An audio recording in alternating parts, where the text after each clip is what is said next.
Continuamos insistiendo aquí en Tarde para Excusas en FM de la Azotea 88.7. 15 minutos pasaron de las 4 de la tarde. Momento de dar cuenta de este bloque de salud con Alejandra y Pablo. Buenas tardes, ¿cómo están? Hola Claudio, Marina, Seba, Martín, Ale, ¿cómo estás? Hola, ¿qué tal? Buenas tardes. Hola Seba, allá en los controles. Marina, ¿qué tal Joaquín? ¿Cómo estás? Bien, muchas gracias. Hoy en este bloque de salud, ¿de qué vamos a hablar, Pablo? Hemos invitado a que te presentamos de nuevo, ¿sí? Joaquín Simón, psicólogo, para hablar sobre un paradigma que tiene que ver con lo que en general es conocido popularmente como las adicciones, pero aquellos que trabajamos en el campo de la salud también, ¿no? Y hay un posicionamiento, ¿no?, que tiene que ver con el consumo problemático de sustancias. Vivimos en una sociedad de consumo donde se puede extender a otras situaciones de la vida cotidiana. Y en este caso vamos a tratar de hablar de lo que se conoce como reducción de daños. Joaquín, en principio nos gustaría preguntarte en qué venís trabajando en estos años, ¿no?, en el marco de lo que es el Cedronar. Sí, buenas tardes a todos.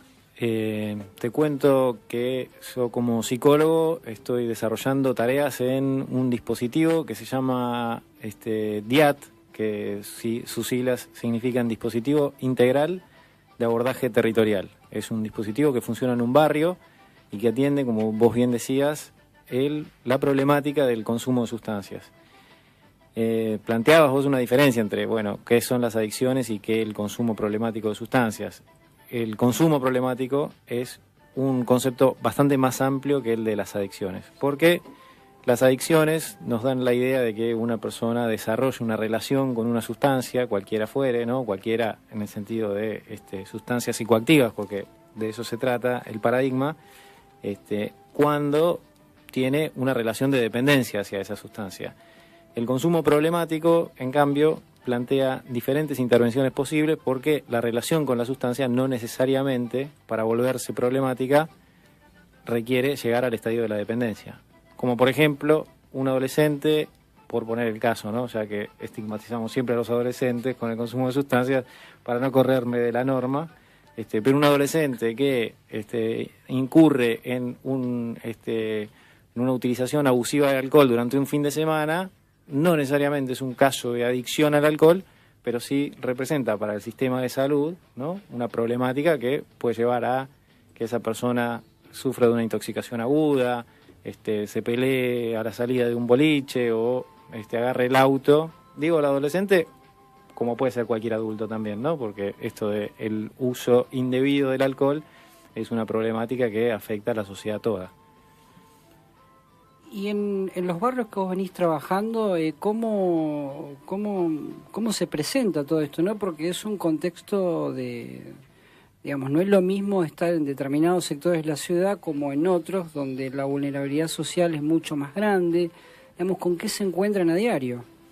Sí, el hecho de que nosotros estemos localizados en el barrio El Martillo tiene su razón de ser en la Ley de Salud Mental, que plantea que los abordajes en materia de salud mental tienen que ser de carácter comunitario y, en particular, accesibles a la población. No es que la incidencia del consumo es mucho mayor en los barrios, no es que en los barrios la gente consume drogas y en el centro no.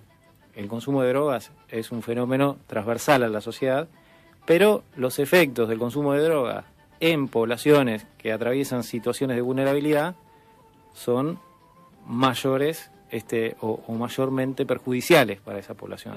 Son más violentas. Existe la violencia asociada con armas de fuego y otras cosas. Sí, la violencia existe en sí misma, ¿no? Tal vez se potencie la violencia en relación al consumo de sustancias, pero la verdad que muchas veces, y no es por estigmatizar también a los sectores populares, pero existen situaciones de violencia en los barrios, como así también existen en el centro. Lo que pasa es que las intervenciones en materia de seguridad a veces en los barrios no resuelven la problemática, sino que incrementan la problemática, ¿no? La violencia institucional en los barrios es un fenómeno que está al corriente, ¿no? Nosotros, volviendo sobre la perspectiva nuestra de trabajo, para no para estrecharnos un poco en los márgenes de la entrevista, nosotros trabajamos desde un paradigma, como decía Pablo, que es el de reducción de daños. Tradicionalmente, los tratamientos en materia de consumo de sustancias persiguen un único objetivo, o han perseguido un único objetivo, que es la abstención. O sea, que una persona que consume drogas deje de consumirlas. Si esa persona no puede ajustarse a ese objetivo, entonces se encuentra fuera de toda posibilidad de tratamiento. Nosotros, en cambio, tenemos otra perspectiva que permite que la persona vaya alcanzando distintos objetivos en el transcurso de su tratamiento, siendo la abstención una de las posibilidades, pero sin desconocer que hay otra serie de circunstancias en el medio que también son actos de salud. Como puede ser, por ejemplo, la gestión de un documento, porque el documento, a pesar de que parece algo intrascendente, pero el documento es la herramienta que le permite a muchas personas acceder a los derechos. ¿Voy bien? Veo el acceso a la educación también, ¿no? Porque no necesariamente un tratamiento para el consumo problemático tiene que ver exclusivamente o se centra exclusivamente en el consumo de las drogas. Y perdóname que te corte. Sí. ¿Y cómo sería el tratamiento que se da? ¿Es individual o grupal? Siempre atendemos a la singularidad de las personas que consultan. Hay personas que se encuentran más a gusto en abordajes individuales y hay otras personas que pueden hacer un mejor uso de dispositivos grupales. Hay personas que por sus características personales, por su situación afectiva, se encuentran más a gusto por la temática que tienen que abordar, se encuentran más a gusto en una situación interpersonal con un psicólogo, con un psiquiatra, con un trabajador social, y hay otras personas que son más aptas para el trabajo en grupo, que el trabajo en grupo implica el enriquecimiento de las miradas, ¿no? Es la multiplicidad de miradas, es la posibilidad de aprender de la experiencia de otro. Y volviendo sobre la cuestión del tratamiento también, hay una singularidad también en relación a esta perspectiva de abordaje, que es el de reducción de daños, que no solo no apunta al abstencionismo como única medida, sino que también de la manera en la que nosotros la concebimos en el Martillo, tiene que ver con esto, ¿no? Con la generación de un proyecto de vida y con el acceso a derechos como estrategia terapéutica, ¿no? Personas que han sido, que por ahí han interrumpido su trayectoria educativa, se busca que puedan reiniciar de alguna manera en institución de educación formal, informal. Personas que se han visto tal vez excluidas del campo laboral, bueno, se busca que se acerquen a partir de programas cuando los encontramos de Ministerio de Trabajo, agencias, organizaciones no gubernamentales. Nos concentramos más que nada en la integración psicosocial de las personas, ¿no? En favorecer los vínculos, en fortalecer las relaciones sociales, en el establecimiento de objetivos que de alguna manera enriquezcan la vida de ese individuo. No solamente, insisto, en el hecho de que esa persona deje de consumir drogas, ¿no? Creemos que es un efecto casi como una variable independiente. Sin perseguir ese objetivo de manera estricta, ese objetivo se logra cuando la persona empieza a cambiar su modo de vincularse, los espacios en donde transita, cuando accede a derechos, cuando va a la escuela, cuando tiene un trabajo. ¿Hay un seguimiento de las personas que llevan, digamos, que ya han salido del consumo? Sí, no estrictamente en esos términos. Nosotros lo que planteamos es son intervenciones o el acceso a nuestro tratamiento es de bajo umbral, ¿no? Así lo llamamos nosotros. Entonces, a pesar de que las personas no tienen trayectorias que son lineales dentro del dispositivo, muchas veces recurren, ¿no? Periódicamente, recurren en algún momento, tienen una mejoría, abandonan el tratamiento, ¿no? Luego vuelven al tiempo, lo cual nos enorgullece porque el espacio se constituye como un espacio de referencia para esas personas. Vuelven en momentos en donde sufren complicaciones, duelos, pérdidas, ¿no? Situaciones en relación a la justicia o que se plantean nuevos objetivos y entonces el espacio funciona como un articulador, digamos, ¿no? Un espacio de referencia hacia el cual las personas pueden recurrir para emprender nuevos proyectos en el caso de que lo requieran, nuevos tratamientos, porque nuestro tratamiento tampoco se agota, ¿no? En los límites de nuestra intervención. Muchas veces esta propuesta que yo estoy queriendo compartir con ustedes no es la que el individuo, la que el sujeto que consulta requiere, y en esos casos nosotros también hacemos intervenciones, ¿no?, que hacen a la articulación con otro tipo de instituciones, como puede ser internaciones en comunidades terapéuticas, otras veces en internaciones en el hospital general, ¿no?, en el servicio de salud mental, para que luego recibir a ese individuo, porque también entendemos que este tipo de propuestas, como son las internaciones, cuando no hay, ¿no?, una arquitectura que luego acompañe al sujeto en el fortalecimiento de sus vínculos, realmente cae en saco roto, ¿no? Sí, estamos hablando de distintas necesidades y distintas singularidades de cada paciente en cada situación. Entre las muchas manifestaciones de pacientes y usuarios, conseguir un trabajo, ver a mis hijos, no tengo dónde ir, tener un lugar donde guardarme por un tiempo, alejarme de la mala junta, los pibes de la esquina, mataron a mi amigo, esta es la última oportunidad que me da mi familia, lo hago por la vieja, el cuerpo me lo pide, no puedo dejar. ¿Cuánto tiene que ver esto con el proyecto de vida, no? Sí, con el proyecto de vida, con las múltiples presentaciones que puede hacer una persona que atraviesa una circunstancia de consumo problemático de sustancias, porque todos pensamos que el problema atiende únicamente a la relación que tiene con la sustancia, la dependencia, las ganas de consumir, y verdaderamente cuando uno escucha a la persona que viene en busca de una ayuda, encuentra toda esta variedad, ¿no?, de presentaciones, de problemáticas. Digo, todos somos seres complejos. Pensar que una persona únicamente por tomar drogas enferma es realmente una simplificación, ¿no? La complejidad que se requiere para que una persona genere una relación de dependencia con una sustancia depende de múltiples factores, ¿no? Definir esos factores muchas veces es el trabajo, ¿no?, que uno emprende con un sujeto. Es, bueno, definir cuál entiende él que son las cuestiones a resolver. No hay una moral externa, ¿no?, una racionalidad profesional que de alguna manera le dé forma a un tratamiento que además es para todos el mismo, ¿no? Bueno, se trata de acompañar a un sujeto en el restablecimiento, ¿no? Porque en general cuando las personas vienen con el ánimo de modificar su situación.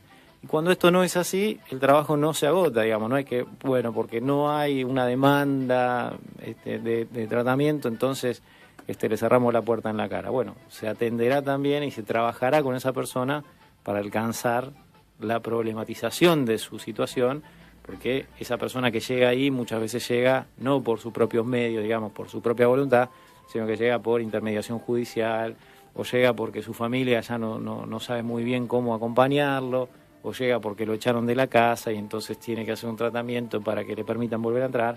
Entonces, bueno, atendiendo a la complejidad y al sinnúmero de presentaciones posibles de estos sujetos, bueno, se establecen estrategias que apuntan a eso, ¿no?, a recuperar la singularidad de la persona, porque la verdad que la construcción del adicto es justamente eso, ¿no?, es la uniformidad, la homogeneización de algo que es bastante más complejo que eso, ¿no? Estamos con Alejandra, con Pablo y con Joaquín aquí en este bloque de salud. Vamos a hacernos una tanda y luego vamos a continuar hablando de este abordaje multidisciplinario respecto a aquellas patologías vinculadas a las adicciones y este abordaje de la salud mental y la reducción de daños. Tarde para excusas, un programa segunda selección.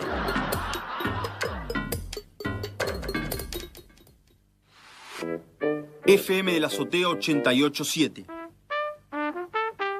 Comunicación participativa.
Continuamos insistiendo aquí en Tarde para Excusas, como todos los martes en este bloque de salud, y aquí con la visita de Joaquín en el marco de este abordaje, como decíamos, multidisciplinario, en esta intención de la reducción de daños y vinculado a la salud mental y también a las adicciones.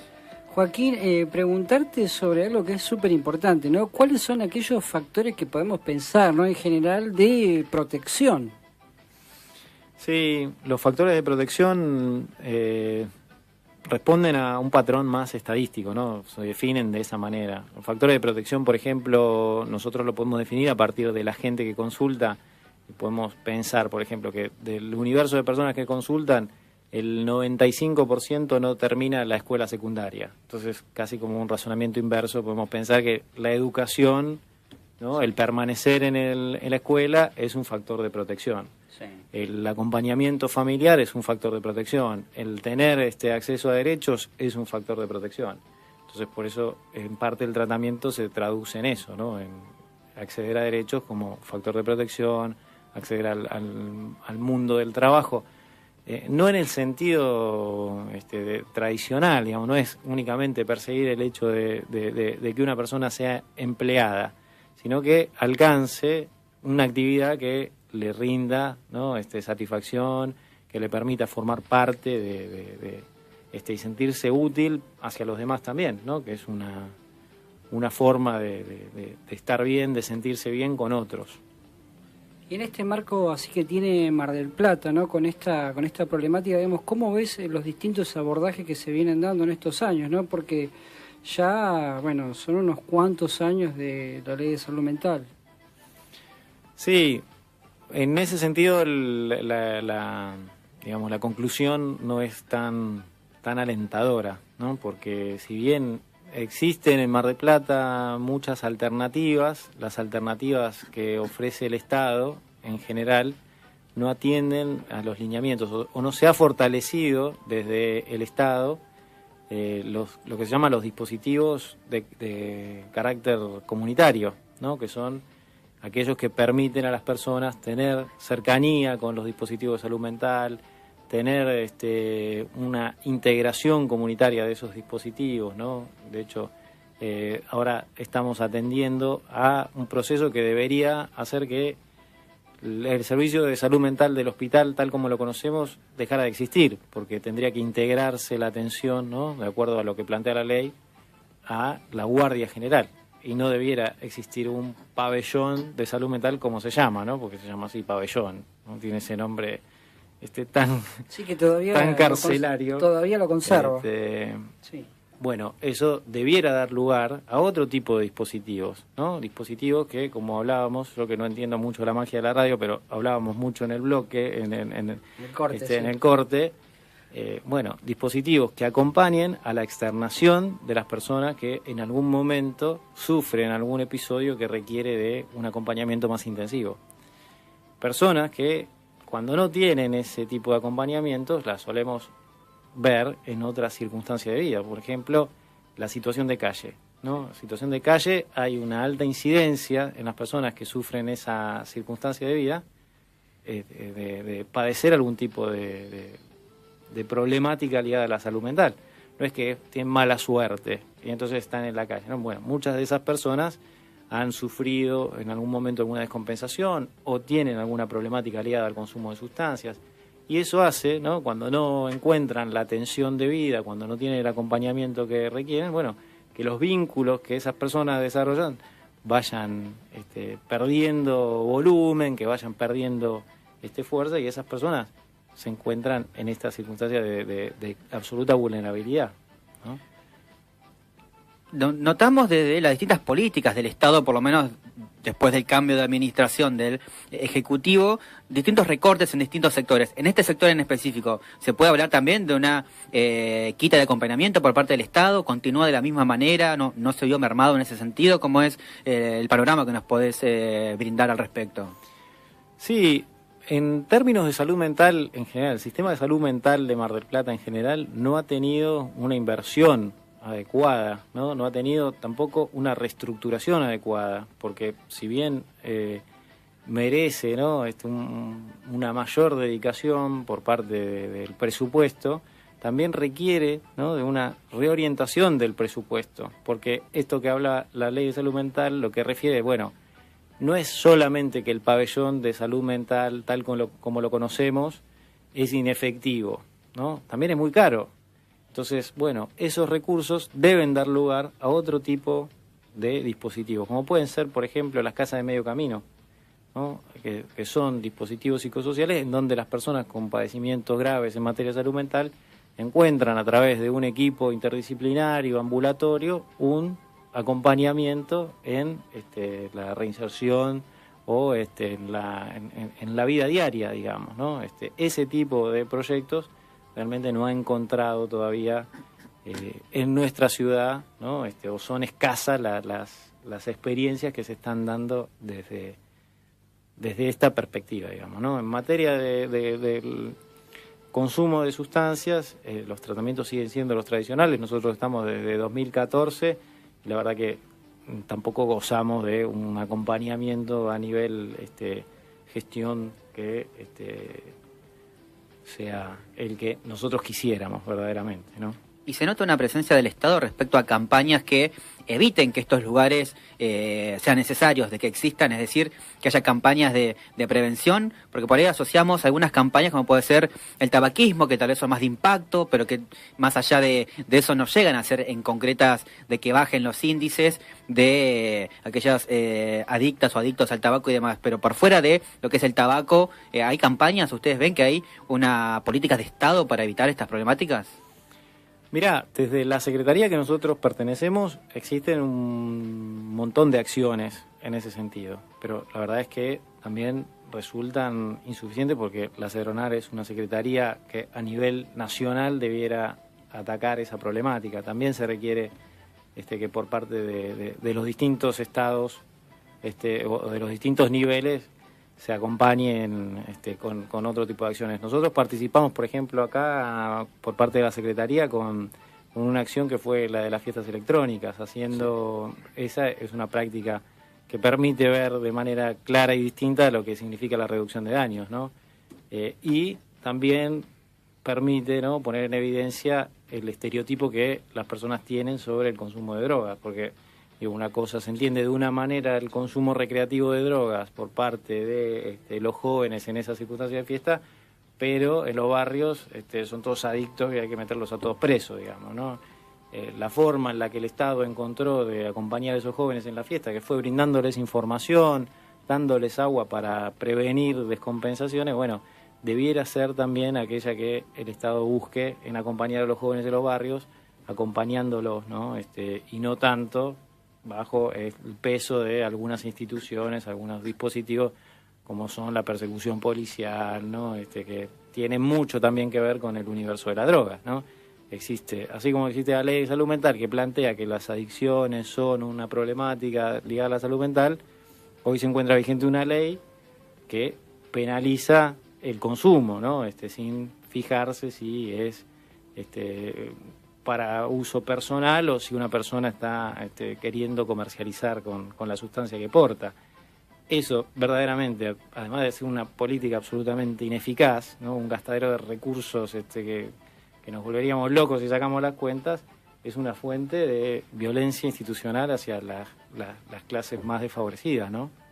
Sí, también, Joaquín, pensar esto de que vivimos en una sociedad de un consumo totalmente descontrolado en todas las áreas de la vida, y pensar también que en América Latina nosotros nos tenemos que quedar con los pobres y los muertos en cuanto a esta problemática, mientras otros países son los grandes productores de estas cuestiones, ¿no?